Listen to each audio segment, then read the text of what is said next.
You know, we're all pretty much taught the same story of human history, right?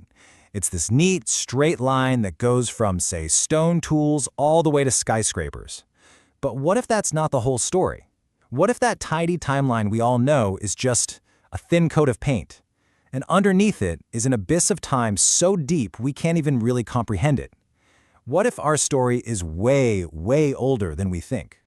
So, we have to start by asking a really bold and maybe kind of unsettling question. Are we the first industrial civilization to ever exist on this planet? I know, it's a thought most people would just write off as science fiction. But here's the thing. When you really step back and look at the huge picture, the one that geology shows us, our certainty starts to feel, well, a little fragile. The scale of deep time is it's almost impossible to wrap your head around. Our planet's been around for 4.5 billion years. We, modern humans, have only been here for about 300,000. And all of our recorded history, everything from ancient Egypt to right now, is just the last 5,000 years. To put that in perspective, if you squeezed all of Earth's history into one 24-hour day, our entire civilization pops up in just the last few seconds before midnight. It's a single blink. Okay, so the obvious question is, if some other civilization existed millions of years ago, where are the ruins? Where are the cities? Well, the answer is the biggest hurdle in this whole thought experiment. Planet Earth itself is basically a giant recycling machine that is constantly grinding up, melting down, and completely reshaping its own surface. See, when we dig into the ground, we're not flipping through a perfect history book. Not even close. It's more like we found a handful of torn out pages, and most of the chapters are just gone. There are massive gaps, tens of millions of years that are just blank. Our planet is incredibly good at covering its tracks. Let's make this real. Imagine a city like New York or London just vanished tomorrow. In a few hundred years, it's a forest again. In a couple 100,000, you'd barely find a trace. And after a few million years, tectonic plates would have buried it, crushed it, and cooked it back into plain old rock, as if it was never there. Our proudest monuments of steel and concrete would be completely gone. And this gets to the absolute core of the idea. Just because we don't find a 50-million-year-old city doesn't prove one didn't exist. All it proves is how unbelievably good our planet is at erasing things. We're basically looking at the past through a keyhole and assuming we're seeing the whole room. So, if we can't look for buildings, then what can we look for? Is it a dead end? Well, not exactly. We just have to get smarter about it. We have to shift from looking for big, obvious things to looking for the tiny, indirect clues. The chemical fingerprints that an industrial society might leave behind in the rock. What kind of fingerprints are we talking about? Well, think about what we're doing. We'd look for things like a sudden massive spike of carbon in the atmosphere from burning fossil fuels, weird radioactive elements from nuclear events, maybe even a thin layer of fossilized plastics or strange pockets of metals that had been mined and refined. These are the technosignatures that our civilization is leaving in the ground right now.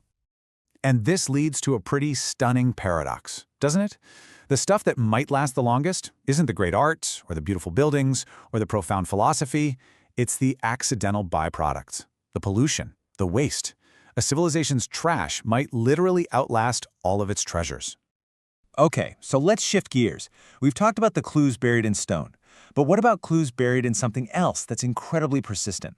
I'm talking about stories, the myths and legends we find all over the world.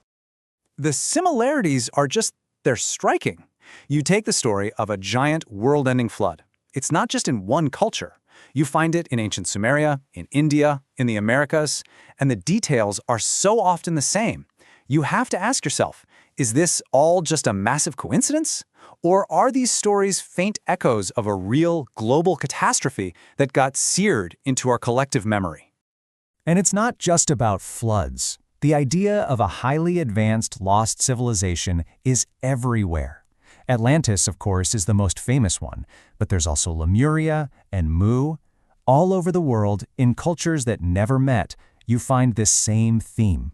There was a golden age, it was destroyed, and we are the survivors picking up the pieces. Maybe these aren't literal histories, but powerful reminders of how fragile all this really is.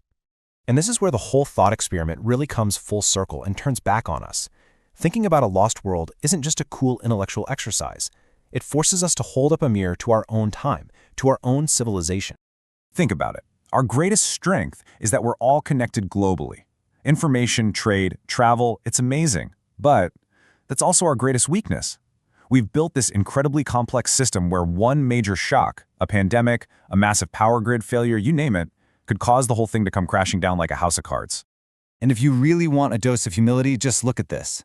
99% of all species that have ever lived on this planet are gone. They're extinct. That means extinction isn't some rare exception. It's the statistical norm. We're just one more experiment in Earth's giant laboratory, and there is absolutely no guarantee of success. We might not be superior, we might just be lucky, and lucky for now. So when we ask what our legacy is going to be 100 million years from now, the geological answer is pretty sobering.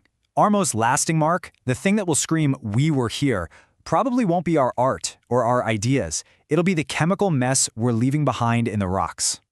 So what does this all teach us? That maybe the biggest threat we face isn't an asteroid or a supervolcano. It's our own arrogance. It's our belief that we're special, that we're permanent. Every civilization in history probably thought it was going to last forever, right up until it didn't. Humility, it turns out, isn't a weakness. It's the most basic requirement for survival. So, we're left with this final question. This whole journey into deep time, it's not really about what might have been. It's about what we choose to be right now. Are we going to learn from the silence in the rocks and the whispers in the myths? Or are we just going to become another weird chemical layer in the ground, another forgotten chapter for someone or something else to puzzle over in the distant future? For now, that choice is still ours.